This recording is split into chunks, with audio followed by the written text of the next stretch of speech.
Morning, কেমন আছো সবাই? আবার একটা নতুন দিন, আর সেই নতুন দিনে সিটিফাই ব্লগ চ্যানেলের পক্ষ থেকে রইল সবার প্রতি শুভেচ্ছা। এখন ঘড়িতে বাজে 7টা, পুরো 7টা। তোজো যাবে স্কুল। একবার দেখিয়ে দিই তোজো রেডি হয়েছে। তোজো রেডি হয়েছে। গুড মর্নিং বলো। গলার অবস্থা খুব খারাপ, প্রচণ্ড ঠান্ডা লেগেছে। আর যেহেতু একটা সপ্তাহ স্কুল হবে, সেই কারণেই আমি অ্যাবসেন্ট করাতে চাইছি না। এই সময় তার স্কুলে সব দিয়ে দেবে। তো চলো জুতোটা পরিয়ে দিই।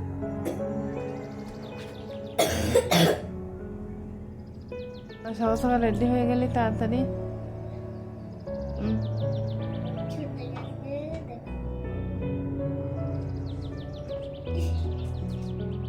ছোটদা রেডি হয়ে গেছে। তুই তো রেডি হয়ে গেছিলিস, তো শুধু বসেছিলিস।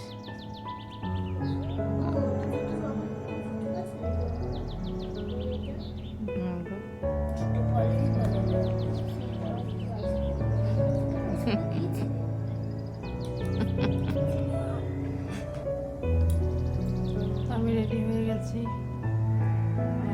4 দিন পর জিমে যাচ্ছি। 4 দিন যাইনি, আজকে যাচ্ছি। আবার আজকে থেকে শুরু করলাম, এই আর কি। তো চলো যাওয়া যাক জিমে। টাইম নষ্ট করতে চাইছি না। জিমে পৌঁছে প্রথমে তো তোমরা সবাই জানো ফ্রি হ্যান্ড করি, কিন্তু ফ্রি হ্যান্ডটা কখনোই আমি শ্যুট করি না। আর আজকে আমার ব্যাক এক্সারসাইজ, উইকের ফার্স্ট ডে। তো ব্যাক এক্সারসাইজ আমি কি করছি পুরোটাই তোমাদের সাথে শেয়ার করব। তো এই ব্যাক এক্সারসাইজ আমাদের পিঠের যে চর্বিটা থাকে, মানে ব্যাক সাইডে পিঠে, তো সেটা গলে গিয়ে খুব সুন্দর একটা মাসল তৈরি করে। তো সেটাই আর কি, তারই তৈরি চলছে। তো দেখা যাক কতটা কি করতে পারি।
এটাই হচ্ছে আমাদের ব্যাগের আজকে শেষ আইটেম।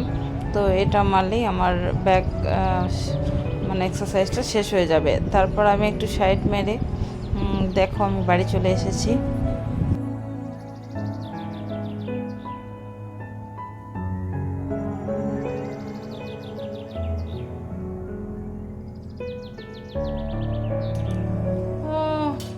টায়ার্ড হয়ে গেছে, বাড়ি ফিরলাম। এবার দেখি কি করা যায়, চলো।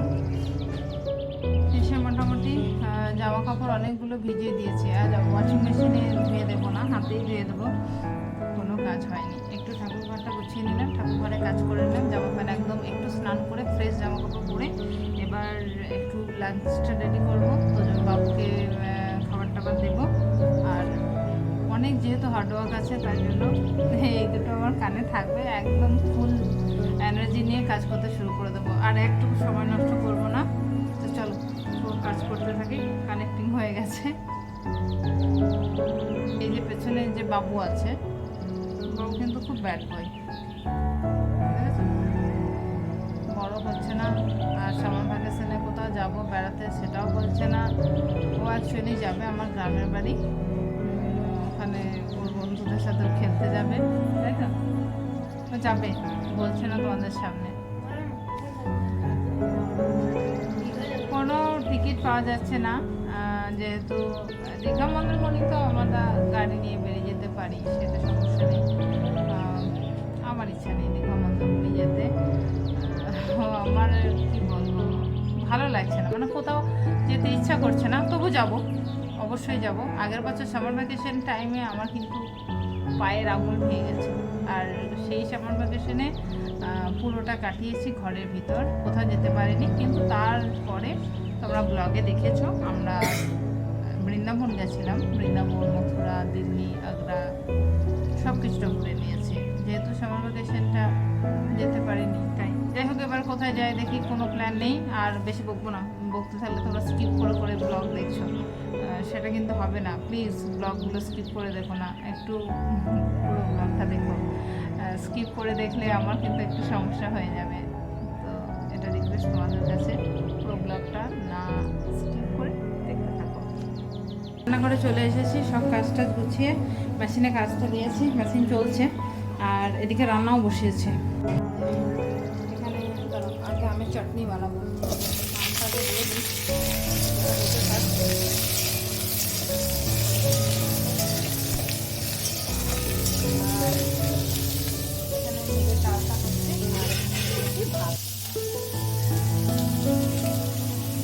এবার রান্না রেডি হয়ে গেছে, এবার আমি একটু অন্য সবজি বসাবো। এখন পোস্ত বানাবো, বড়ি টড়ি ভেজে নিচ্ছি, বড়ি ভেজে নিচ্ছি। আর আমার পেছনে আসছে আমার হাজব্যান্ড,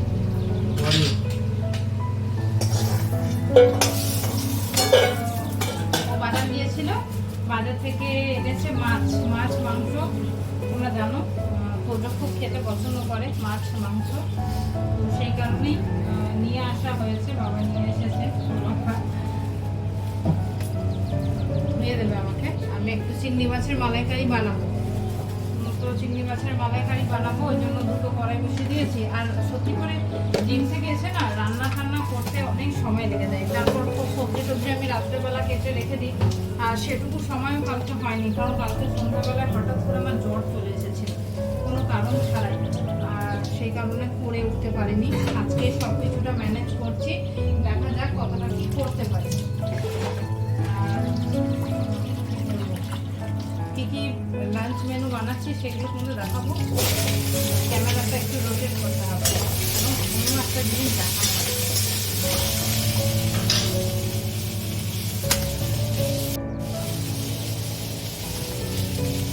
চিংড়ি পুরো একদম বাছে, মানে একদম পুরো বেছে মাথাটা তো বাদ দিয়ে 1 কিলো চিংড়ি 500 দাঁড়িয়েছে, বড় চিংড়ি।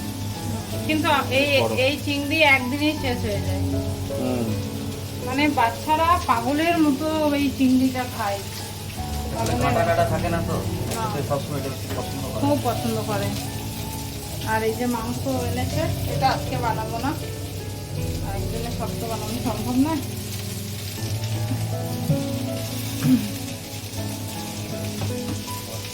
নারকলের ড্রাই যেটা নারকল দুধ হয় সেটা আমি এনে রেখেছি এই মালাইকারি বানাবো বলে। অনেকটা কাজও আছে, দেখি কতটা কি করা যায়। তারপর ব্যাক টু ব্যাক তোজোর ক্লাস আছে।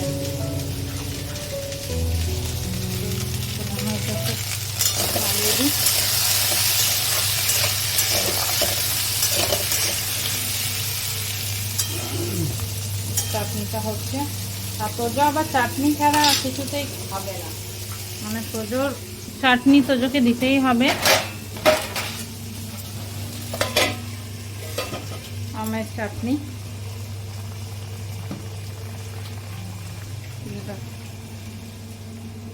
এটা ফ্রিজে রেখে দেবে।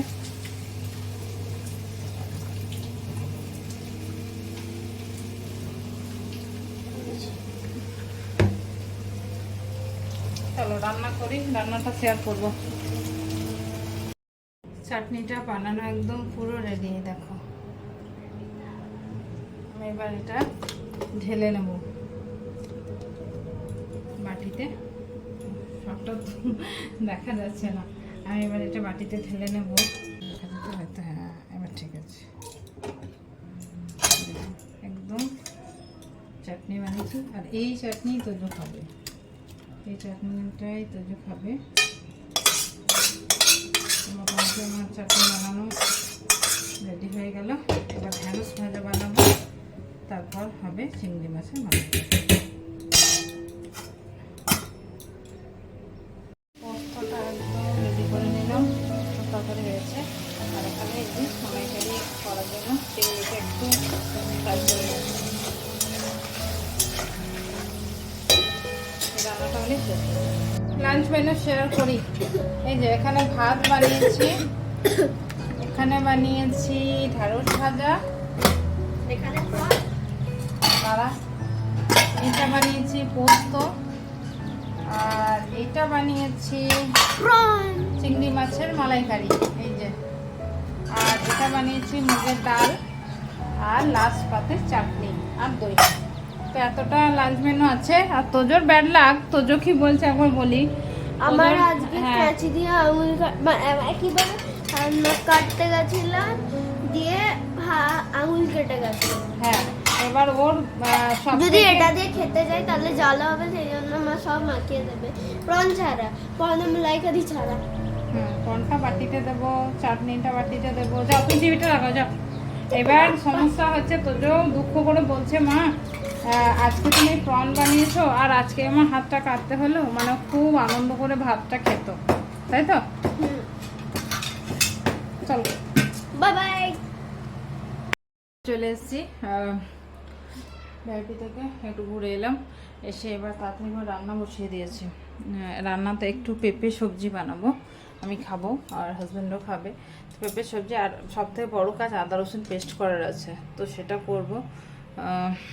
এই আর কি কাজ করেছি। আর কালকে আদা রসুনের পেস্টটা বানাবো, সেই কারণে এগুলো ছিলে জলে ভিজিয়ে রেখেছি, সবজিও ফ্রিজে রেখেছি। আর এখানে করে নিয়েছি দেখো পেঁপে আলু পাতলা করে একটা সবজি, আর ভাতটা রেডি করেছি। তো চলো লাঞ্চ সরি ডিনার হয়ে যাক।